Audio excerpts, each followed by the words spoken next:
আমি সকলোৱে কৈ থাকোঁ ভাগৱত চৰ্চা কৰিবলৈ হ'লে 4 পুৰুষাৰ্থ সাধন কৰিব লাগিব।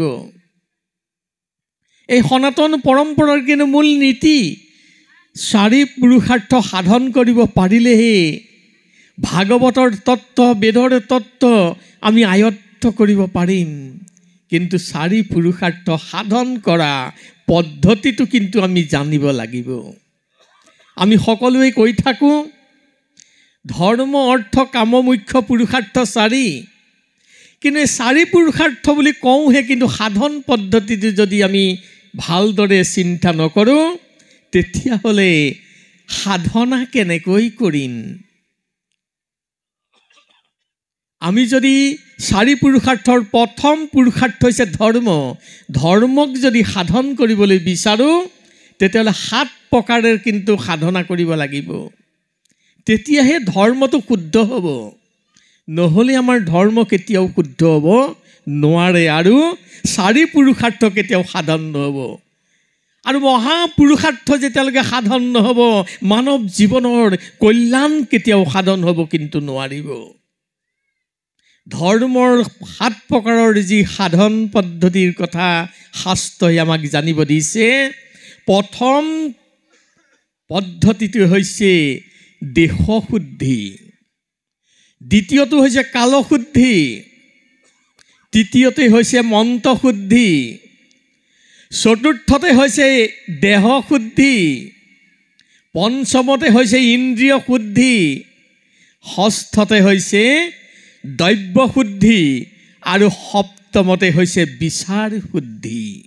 এই 7 প্ৰকাৰৰ শুদ্ধি যদি লাভ কৰিব পৰা যায় তেতিয়াহে আচলতে আমি ধৰ্ম সাধন কৰিব পাৰিম। আপোনালোকে ভাবিছে যে দেহ শুদ্ধি, প্ৰথমতে দেহ শুদ্ধি মানে দেশ বুলি কোৱাৰ লগে লগে জেগাকণৰ কথা বুজাই দিছে। য'ত আমি শুদ্ধ কৰ্ম কৰিম যদি জেগাকণেই শুদ্ধ নহয়, য'ত আমি যিবা কাম কৰোঁ সেই জেগাকণ যদি শুদ্ধ নহয় তেতিয়াহ'লে ধৰ্ম কেতিয়াও শুদ্ধ হ'ব নোৱাৰে। তাৰপিছতে হৈছে কাল শুদ্ধি। কাল শব্দ অৰ্থ হৈছে সময়। যদি আমাৰ সময় শুদ্ধ নহয়, অশুদ্ধ সময়ত কালক্ষণত যদি আমি কাম কৰোঁ কৰ্ম কেতিয়াও শুদ্ধ হ'ব নোৱাৰে, কৰ্মত বৈগুণ্যতা থাকিব। সেইকাৰণে সময়ৰ ওপৰত সদায় শুদ্ধতা বিচাৰ কৰাটো ধৰ্মৰ মূল লক্ষ্য। তাৰপিছতে আহি গ'ল দেহ শুদ্ধি। আমাৰ শৰীৰটো যদি শুদ্ধ নহয়, আমাৰ শৰীৰটোত 9খন দুৱাৰ আছে, এই 9খন দুৱাৰেদি সদায় মল নিৰ্গত হৈ থাকে। এই মল নিৰ্গত হৈ থকা শৰীৰটো যদি আমি পানী আৰু মিটিকাৰ দ্বাৰা যদি আমি চাফা কৰি ল'ব নোৱাৰোঁ তেতিয়াহ'লে ধৰ্ম কেতিয়াও শুদ্ধ হ'ব নোৱাৰে। চতুৰ্থতে হৈছে ইন্দ্ৰিয় শুদ্ধি।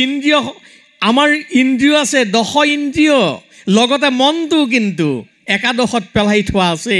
পঞ্চকৰ্মেন্দ্ৰিয় আৰু পঞ্চজ্ঞানেন্দ্ৰিয়।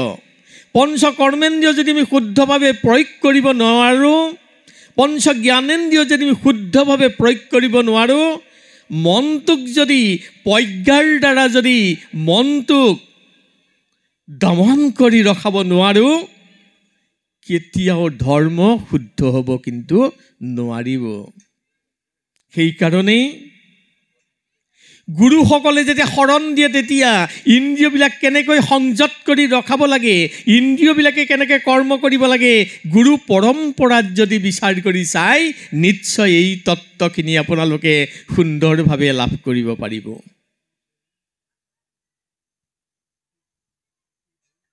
তাৰপিছত হৈছে দ্ৰব্য শুদ্ধি। আমি যেনেকৈ ভগৱন্তক দ্ৰব্য দিওঁ, শৰাই সজাই আমি যেনেকৈ শুদ্ধ দ্ৰব্য দিবলৈ বিচাৰোঁ, আত্মাৰূপী ভগৱানকো আমি শুদ্ধ আহাৰ দিব পাৰিব লাগিব। যেতিয়ালৈকে আত্মাৰূপী ভগৱন্তক অৰ্থাৎ আত্মাৰূপী শৰীৰক যেতিয়া আমি শুদ্ধ আহাৰ নিদিম তেতিয়াহ'লে আমাৰ তেজটো কিন্তু অশুদ্ধ হৈ গুচি যাব।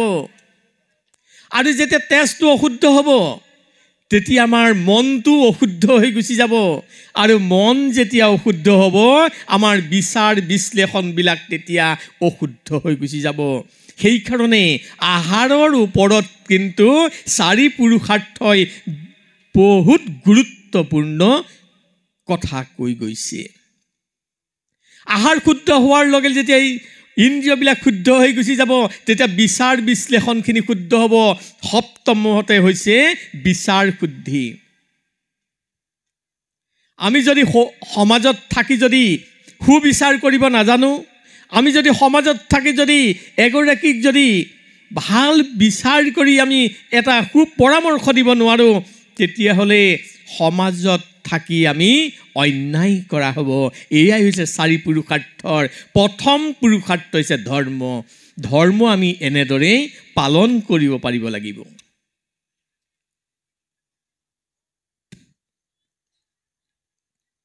তাৰপিছতে অৰ্থও সাধন কৰিবলৈ শিকিব লাগিব। অৰ্থ কেনেকৈ সাধন কৰিম? অৰ্থ 5 প্ৰকাৰেৰে সাধন কৰিব পাৰিব লাগিব, তেতিয়াহে পুৰুষাৰ্থ সাধন হ'ব। অৰ্থ সাধন কৰাৰ প্ৰথম উপায়েই হৈছে পিতা মাতাৰ আশীৰ্বাদ। যেতিয়ালৈকে পিতা মাতাৰ আশীৰ্বাদ পোৱা নাযায় সঁচা অৰ্থত আমি অৰ্থ শুদ্ধ কৰিব নোৱাৰোঁ। তাৰ দ্বিতীয়তে হৈছে প্ৰাৰব্ধ, দ্বিতীয়তে হৈছে উদ্যম। মানৱ জীৱনত যদি উদ্যম নাথাকে কেতিয়াও অৰ্থ সংগ্ৰহ কৰা, অৰ্থ উপাৰ্জন কৰাত কিন্তু অসুবিধা আহি পৰিব। তৃতীয়তে হৈছে প্ৰাৰব্ধ, পূৰ্ব জন্মৰ সংস্কাৰো কিন্তু ইয়াৰ মাজত সোমাই থাকে।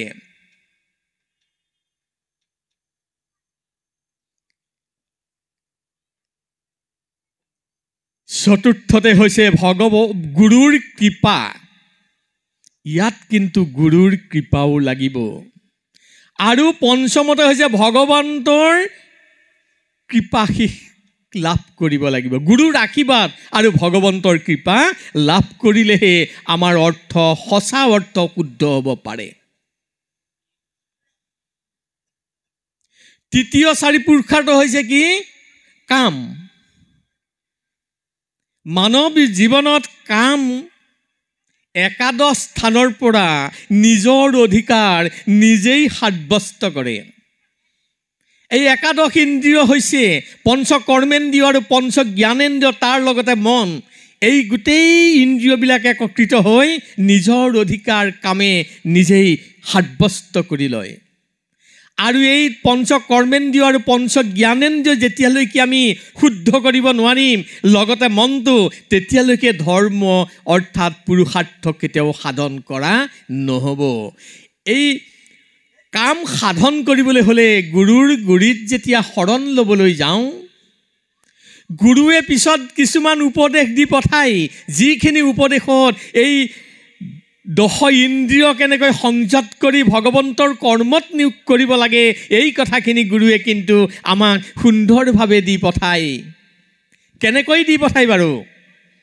মই আপোনালোকক অকণমান এই ইন্দ্ৰিয়ৰ কামৰ চৰিতাৰ্থ কেনেকৈ কৰিব লাগে গুৰুৱে প্ৰথম শিকাই পঠায়। কি বুলি কৈ পঠায়? যে তোমাৰ যে শৰীৰটো আছে এই শৰীৰটোৱে ভগৱন্তক অষ্টাংগে প্ৰণাম কৰিবা। তুমি ভগৱন্তৰ ৰূপটো হৃদয়ত ধাৰণ কৰিবা। তোমাৰ যে হাত আছে হাত দুটাই ভগৱন্তৰ কৃত্য কৰ্ম কৰিবা। পাও দুটা যে আছে এই পাও দুটাই সদায় ভগৱন্তৰ জেগালৈ যাবলৈ চেষ্টা কৰিবা। সন্তৰ ওচৰলৈ যাবলৈ চেষ্টা কৰিবা, য'ত সন্তসকলৰ সন্মিলন হয়, য'ত সন্ত গোট খায়, তেনে জেগালৈ যাবলৈ তুমি সদায় চেষ্টা কৰিবা। তোমাৰ যে মুখখন আছে তুমি মুখেৰে বিভিন্ন কথা কৈছা, আজিৰ পৰা কিন্তু আৰু এটা কথা ক'বলৈ তুমি পাহৰি নাযাবা। কি নাযাবা?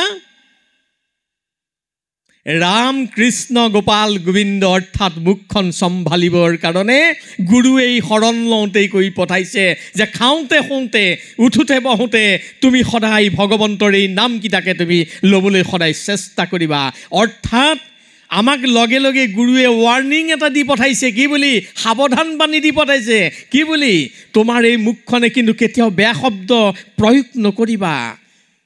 ভকতসকলক, ভকত গুৰুক সদায় সন্মান কৰিবা, ভাল কথা ক'বা, ডাঙৰক সন্মান কৰিবা, সৰুক মৰমেৰে ভাল কথাহে তুমি ক'বলৈ শিকিবা।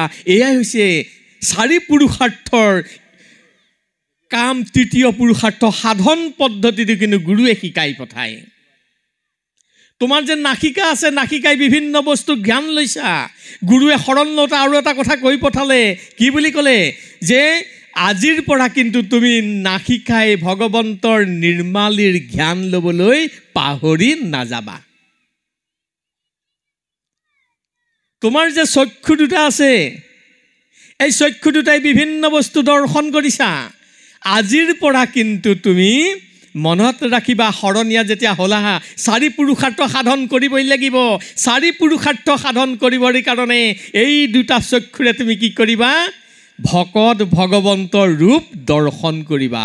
অৰ্থাৎ য'ত বেয়া আলোচনা হৈছে, য'ত বেয়া দৃশ্য ওলাই আছে, তালৈ তুমি চকুকেইটা কেতিয়াও নিদিবা।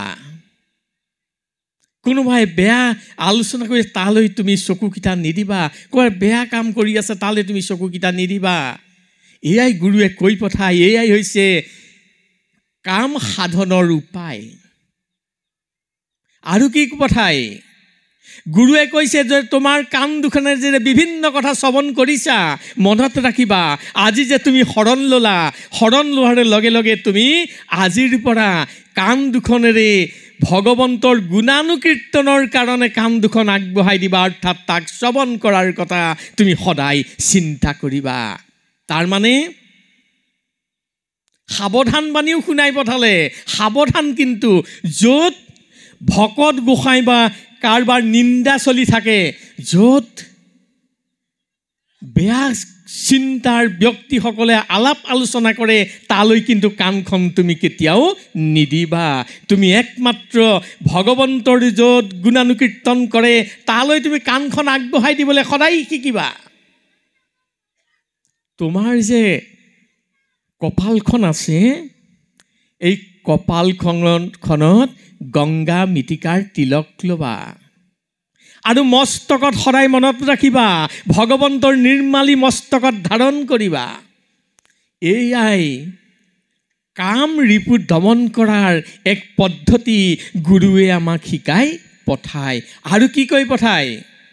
চৰ মাৰিব নাপায়, তুমি কাকো হাতটো কেতিয়াও আগবঢ়াই নিদিবা। অৰ্থাৎ গুৰুৱে কৈছে হাত দুটাই ভগৱন্তৰ কৃত্যকৰ্ম কৰিব লাগে, কিন্তু এই হাত দুটাই কাৰো গালৰ গুৰিলৈ আগবঢ়াই দিব নাপায়।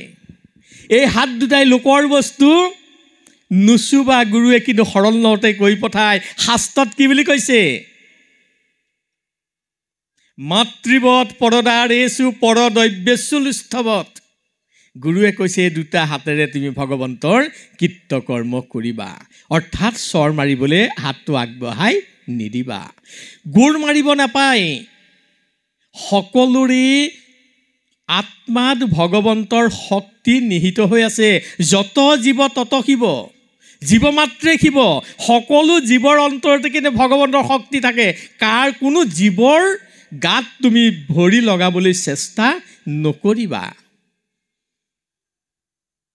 আমাৰ অন্তৰত যি আত্মা আছে, এইফালে গৈ থকা এটা কুকুৰৰ অন্তৰতো একেজন আত্মাই আছে, কিন্তু কৰ্মৰ কাৰণে তেওঁ বেয়া কৰ্ম কৰাৰ কাৰণে সেই জীৱন পাইছে। আকৌ যেতিয়া ভাল কৰ্ম কৰিব, তেতিয়া আকৌ ভাল জন্ম ল'ব। কিন্তু আমি যদি বেয়া কৰ্ম কৰোঁ, কিন্তু আমি এতিয়াই মনত ৰাখিব লাগিব, যদি আমাৰ কিবা কৰ্মত যদি ত্ৰুটি ৰৈ গৈছে, আমি বোধ কৰোঁ শিয়াল কুকুৰ ইত্যাদিত আমিও জন্ম ল'বলগীয়া হ'ব পাৰে। তাৰ কাৰণে আমি এতিয়াৰ পৰাই সাৱধান হ'ব লাগিব। এই সাৱধান হোৱাৰ মূল তত্ত্বটোৱে হৈছে বৈদিক সনাতন পৰম্পৰা। যদি আমি মানি থাকোঁ, তেতিয়াহ'লে আমাক শাসনৰ ব্যৱস্থাত ৰখাই থ'ব, শাসনত আমাক ৰখাই থ'ব। সেইকাৰণে কোনো জীৱকেই আমি গোৰ মাৰিব নাপায়, গুৰুৱে শৰণ লওঁতে কৈ পঠায়, চৰ মাৰিব নাপায়, গোৰ মাৰিব নাপায়, চুলিত ধৰিব নাপায়, গুৰুৱে শৰণত কৈ পঠায়। আৰু কি কৈ পঠায়? বেইচা কৰ্ম কৰিব নাপায়। মই আগতেই কৈছিলোঁ যে মাতৃবধ পৰদাৰেছো, আমি সকলো যদি মহিলাক যদি আমি নিজৰ মাতৃ জ্ঞান কৰিব পাৰোঁ, কেতিয়াও আমাৰ বেয়া ভাৱ, কেতিয়াও আমাৰ ইন্দ্ৰিয়বিলাকে, মহিলা দেখিলে ইন্দ্ৰিয়বিলাক উত্তেজনা শক্তি কেতিয়াও বৃদ্ধি হ'ব নোৱাৰে। এয়া হৈছে সনাতন পৰম্পৰা। আমি সকলো আইকে নিজৰ মাতৃজ্ঞানেৰে চাব লাগে। আমাৰ সনাতন পৰম্পৰাই কৰিছে। আৰু এটা কথা, ডাঙৰ কথা কৈছে গুৰুৱে শৰণ লওঁতে ইন্দ্ৰিয় দমন কৰিবৰ কাৰণে। কি কৈছে? অতিথি অভ্যাগত আহিলে বিমুখে পঠাব নাপায়। যদি বিমুখে পঠাই কি হ'ব? যদি অতিথি কেনেবাকৈ গৃহস্থী ঘৰৰ পৰা বিমুখে যাব লগা হয়, তেতিয়াহ'লে অতিথিৰ পাপখিনি কিন্তু গৃহস্থই গ্ৰহণ কৰিব লাগিব, আৰু গৃহস্থৰ পুণ্যখিনি কিন্তু অতিথিয়ে লৈ গুচি যাব। কিমান তত্ত্ব কথা আছে। এয়া হৈছে সনাতন পৰম্পৰা।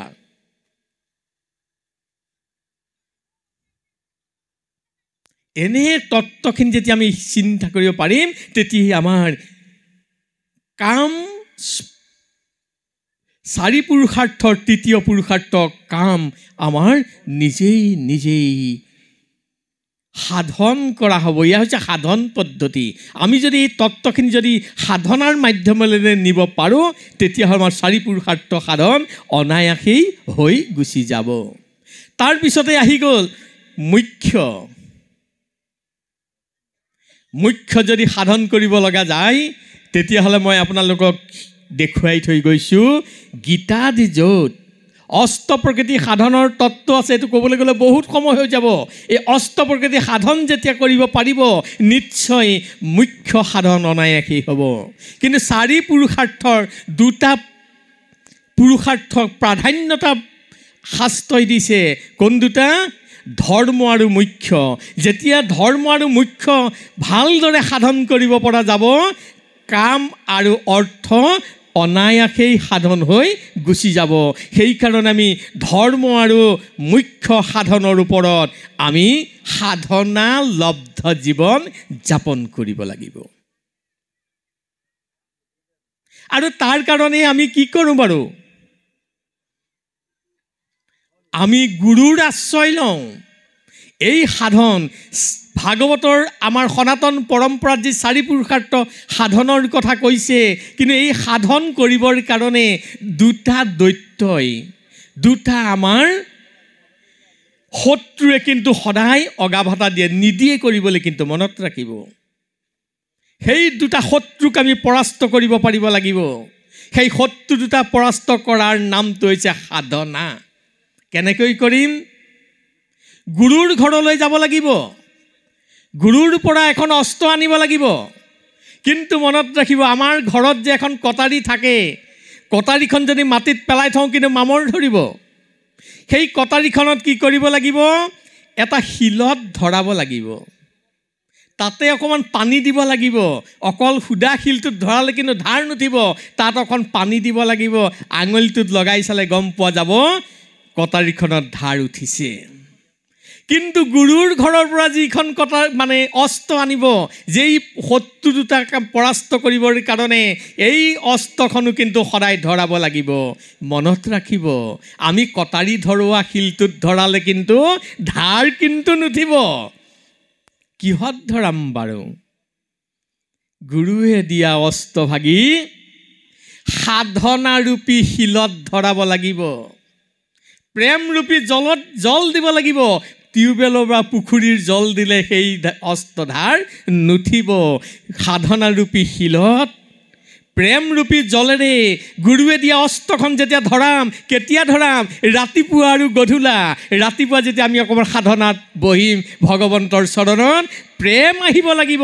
সেই প্ৰেমৰূপী জলেৰে সেই সাধনাৰূপী শিলত বহি লৈ যেতিয়া আমি কটাৰীখন ধৰাবলৈ, অস্ত্ৰভাগ ধৰাবলৈ আৰম্ভ কৰি দিম, কৰোঁতে আমাৰ অভ্যাস যোগ আৰম্ভ হৈ যাব।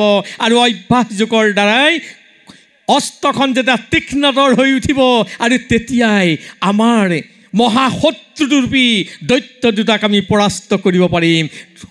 আপোনালোকে ভাবিছে কোন শত্ৰু বাৰু সেই দুটা? আমাৰ কিন্তু গাতে আছে শত্ৰু দুটা, চিনি নাপাওঁ। খালি মল্লচক্ষু থকাৰ কাৰণে আমি চিনি নাপাওঁ। প্ৰথমটো শত্ৰুৰ নাম হৈছে কামনাৰূপী শত্ৰু। যেতিয়ালৈকে কামনা থাকিব তেতিয়ালৈকে ভগৱন্তৰ কৃপা লাভ কৰিব পৰা নাযাব। আৰু যেতিয়ালৈকে বাসনাৰূপী শত্ৰুৱে যেতিয়া আক্ৰমণ কৰিব তেতিয়ালৈকে আমি কেতিয়াও কৰ্মক্ষেত্ৰত আগবাঢ়ি যাব নোৱাৰিম আৰু নিৰ্দিষ্ট জেগা আমি পাবগৈ কিন্তু নোৱাৰিম। সেইকাৰণে গুৰুৰ আশ্ৰয় ল'বই লাগিব। আপোনালোকে সদায় মনত ৰাখিব, মহাপুৰুষগৰাকী এটা কথা কৈ থৈ গৈছে, য'তে ত'তে নুদুৱাবা মাথা, য'তে ত'তে নক'বা কথা, সকলোতে কিন্তু মূৰ দুৱাই পিছত কিন্তু বিপদত পৰিব। গুৰু কেনেকুৱা ল'ব লাগে আপোনালোকে মনত ৰাখিব। আজি আমি কৈ থৈ গৈছোঁ, গুৰু সদায় জ্ঞানী হ'ব লাগিব, জ্ঞানী গুৰু হ'ব লাগিব আৰু গুৰুৰ পৰম্পৰা থাকিব লাগিব। আজি যদি এগৰাকী গুৰুৰ গুৰিত আপোনালোকে দীক্ষা ল'বলৈ যায়, পিছত আপোনাৰ কিবা সংশয় থাকিলে পিছৰজনে কেনেকৈ শুধৰাই দিব, এনে পৰিস্থিতিত আপোনালোকে চাব লাগিব আমাৰ পৰম্পৰা গুৰু থাকিব লাগিব। আৰু সেই পৰম্পৰা গুৰুৰ মাধ্যমেৰে যদি যাওঁ, ইজনৰ পিছত সিজনে আমাক এই তত্ত্বখিনি আমাক হৃদয়ংগম কৰি দিব। তেতিয়াহে আমাৰ সনাতন পৰম্পৰা শুদ্ধ হৈ থাকিব। আমাৰ সনাতন পৰম্পৰাটো গুৰু পৰম্পৰা কিন্তু প্ৰথমৰ পৰাই আছে। আপোনালোকে যদি চাই তেতিয়াহ'লে পাব ভাগৱত কেনেকৈ আহিছিল বাৰু। গুৰু পৰম্পৰাত আহিছিলে ভাগৱত। কেনেকৈ আহিছিল? আদি নিৰঞ্জন প্ৰভুৱে অনাদি অনন্ত প্ৰভুক কৈছিল। অনাদি অনন্ত প্ৰভুৱে কালপুৰীয়া নাৰায়ণক ক'লে, কালপুৰীয়া নাৰায়ণে হংস নাৰায়ণক ক'লে, হংস নাৰায়ণে সূৰ্যমণ্ডলী নাৰায়ণক ক'লে, সূৰ্যমণ্ডলী নাৰায়ণে শ্ৰী নাৰায়ণক ক'লে, শ্ৰী নাৰায়ণে ব্ৰহ্মা বিষ্ণু শিৱক ক'লে, ব্ৰহ্মাৰ মানস পুত্ৰ ব্ৰহ্মাই নাৰদক দিলে, নাৰদৰ পৰা ব্যাসে পালে। উদ্যোক্তাগৰাকী আপোনাক ব্যাসৰ বিষয়ে কৈ গৈছে, মই বেছি ক'ব বিচৰা নাই। ব্যাসে পালে আৰু ব্যাসৰ প্ৰপন্ন শিষ্য আছিল শুকমুনি।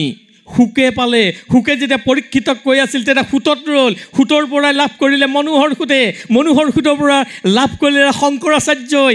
এনেকৈ আহি এই শংকৰদেৱৰ হাতত পৰিছিল। এয়াই হৈছে গুৰু পৰম্পৰা।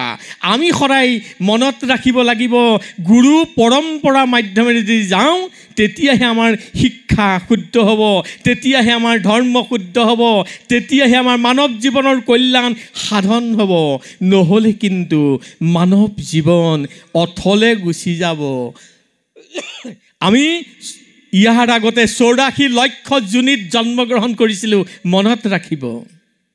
84 লক্ষবাৰ যেতিয়া জন্ম গ্ৰহণ কৰিছিলোঁ, জনম মৰণৰ যি কষ্ট, এই কষ্ট সহ্য কৰিছিলোঁ। আমাক মানৱ জীৱনলৈ পঠাই দিছে। 84 বাৰ যে জন্মগ্ৰহণ কৰিছিল তেতিয়া আমাক প্ৰকৃতিয়ে শাসন কৰিছিলে, কেতিয়াও তললৈ নাযায়, লাহে লাহে ঊৰ্ধ্বগামী হৈ আহে।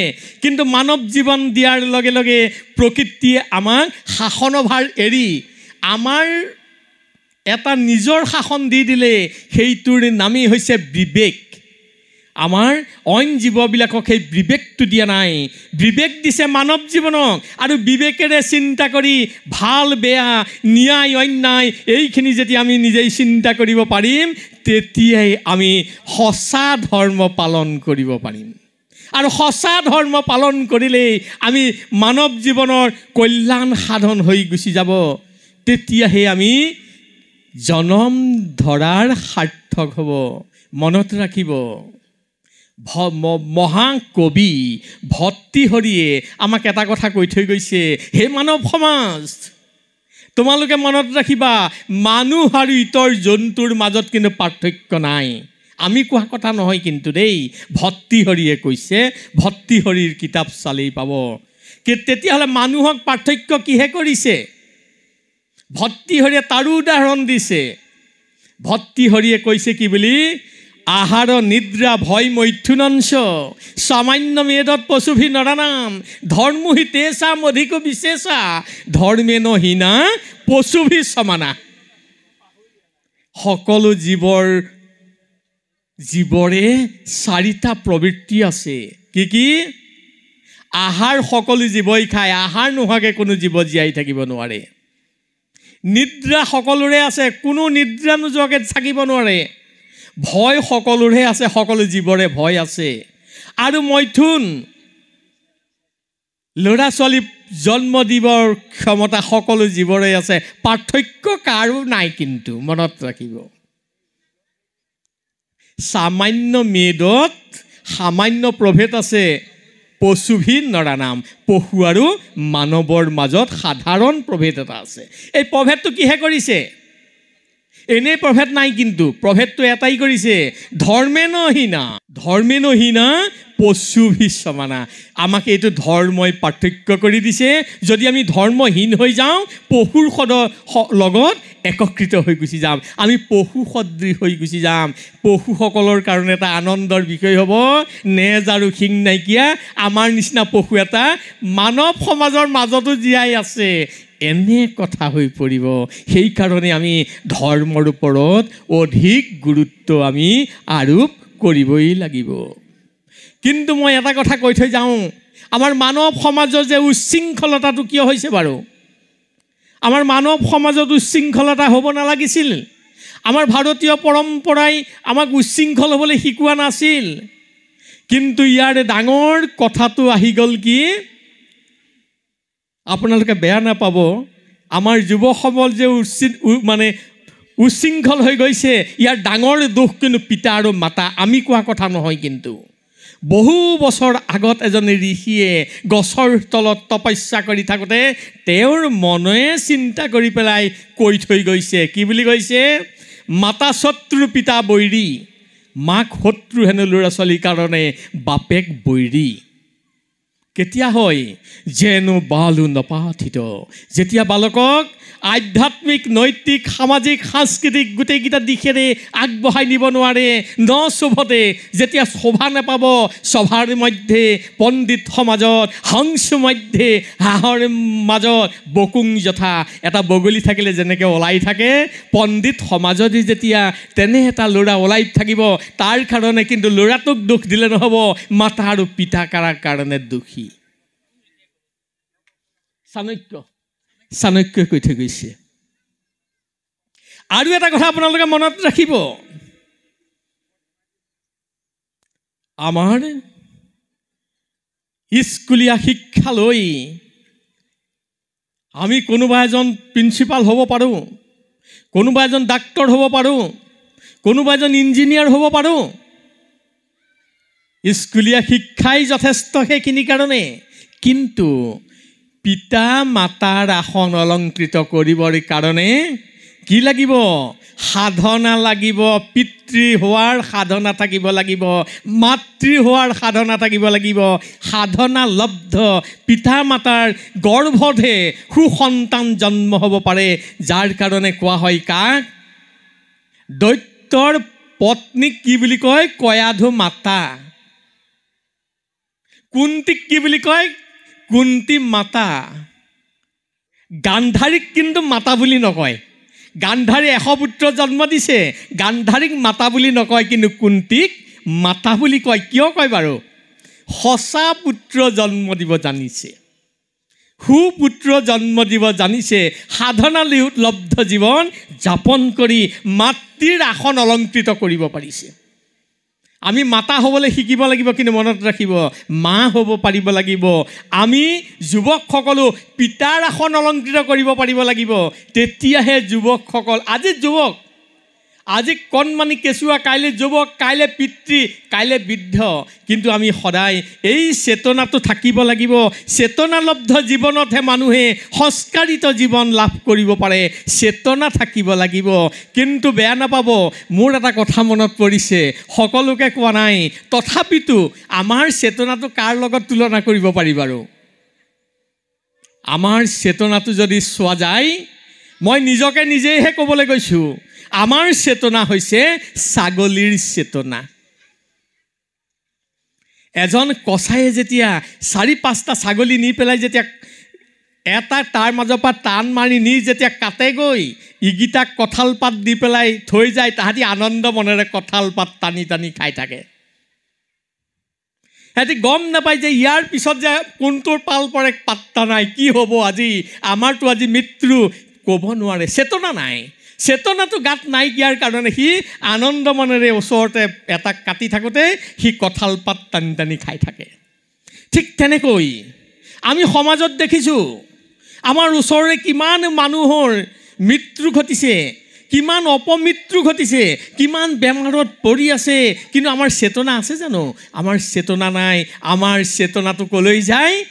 আঁতহি গুচি যায়। আৰু আমি কি কৰোঁ?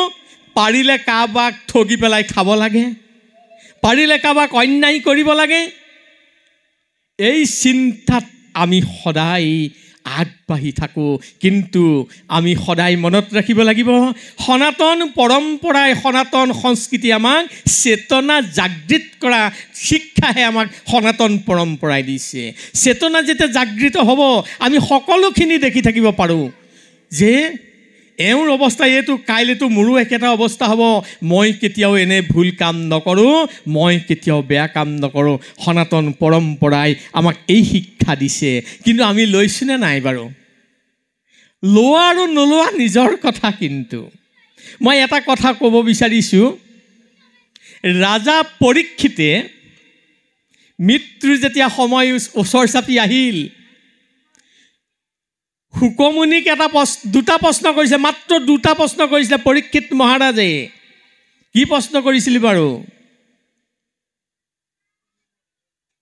যে প্ৰথম প্ৰশ্ন কৰিছিলে, কি কৰিলে জীৱৰ কল্যাণ সাধন হয়? এইটোৱে সনাতন পৰম্পৰাৰ মূল তত্ত্ব। কি কৰিলে জীৱৰ কল্যাণ সাধন হয়? আৰু দ্বিতীয় প্ৰশ্নটো কৈ দিছোঁ বাৰু, পৰীক্ষিত মহাৰাজেনো কি দ্বিতীয়টো প্ৰশ্ন কৰিছিল? দ্বিতীয়টো প্ৰশ্ন কৰিছিল পৰীক্ষিত মহাৰাজে যে হে শুকমুনি, যে মৃত্যুমুখী মনুষ্যই কি কৰা কৰ্তব্য? আমাৰ এইখনক কি বুলি কয় বাৰু? আমাৰ এইখনক মৰ্ত্য বুলি কয়। মৰ্ত্য মানে মৃত্যুভূমি। ইয়াত মৃত্যু হ'বই, জন্মিলে মৃত্যু হ'বই। এইখন মৰ্ত্য। কি কৰিলে জীৱৰ কল্যাণ সাধন হয়? প্ৰথম সুধিছিল প্ৰশ্ন। আৰু শুকমুনিয়ে ৰাজা পৰীক্ষিতক কৈছিল, এটা শব্দই কৈছিল যে সঁচা ধৰ্ম পালন কৰিলেই জীৱৰ কল্যাণ সাধন হয়। সঁচা ধৰ্ম পালন কৰিব লাগিব। সঁচা ধৰ্ম কোনটো আৰু মিছা ধৰ্ম কোনটো, তাক আমি বিচাৰ কৰি চাব জানিব লাগিব। সঁচা ধৰ্ম কোনটো? ধৰ্মত কিন্তু কি ধাৰাত ঢেৰ আছে, আগম আছে, নিগম আছে, প্ৰবৃত্তি আছে, নিবৃত্তি আছে, সাধ্য ধৰ্ম আছে, সাধন ধৰ্ম আছে। এইখিনি যদি তত্ত্ব আমি উলিয়াই ল'ব পাৰোঁ, আমি গোটেইখিনি ক'বলৈ গ'লে বহুত দেৰি হৈ যাব, সময় নষ্ট হৈ যাব। আৰু সেইকাৰণে মই এটা কথা কৈম, মই সাধ্য আৰু সাধন ধৰ্ম কথাটোকে ক'ব বিচাৰিছোঁ, যিটো পৰীক্ষিত মহাৰাজে শুকমুনিক সুধিছিল আৰু শুকমুনিয়ে তাৰ উত্তৰ দিছিল বহু প্ৰকাৰে। মই এইটোকে ক'ব বিচাৰিছোঁ, সাধ্য ধৰ্ম আৰু সাধন ধৰ্ম। মহাপ্ৰভু শ্ৰীকৃষ্ণ যেতিয়া মৰ্ত্যভূমিত আছিল, উদ্ধৱ তেওঁৰ বন্ধু আছিল। উদ্ধৱক কৃষ্ণই কৈছিল, হেৰা উদ্ধৱ, মইতো যাবলৈ ওলালোঁ, তুমি থাকিবা। বোলে প্ৰভু, তুমি নাথাকিলে মই কেনেকৈ থাকিম? মই আজিৰ পৰা তোমাক কেনেকৈ লগ পাম? বোলে উদ্ধৱ, মই কৈ থওঁ শুনা, ধৰ্মৰ ধাৰা দুটা, সাধ্য ধৰ্ম আৰু সাধন ধৰ্ম। মই যে আছিলোঁ, এতিয়ালৈকে তোমাৰ আছিলে সাধ্য ধৰ্ম। সাধনা নকৰাকৈ অনায়াসে মোক পাইছিলা, এয়া হৈছে সাধ্য ধৰ্ম। আৰু এতিয়া মই যেতিয়া গুচি যাম, এতিয়াৰ পৰা তোমাৰ আহি গ'ল সাধন ধৰ্ম। বোলে প্ৰভু, মই কি কৰিম?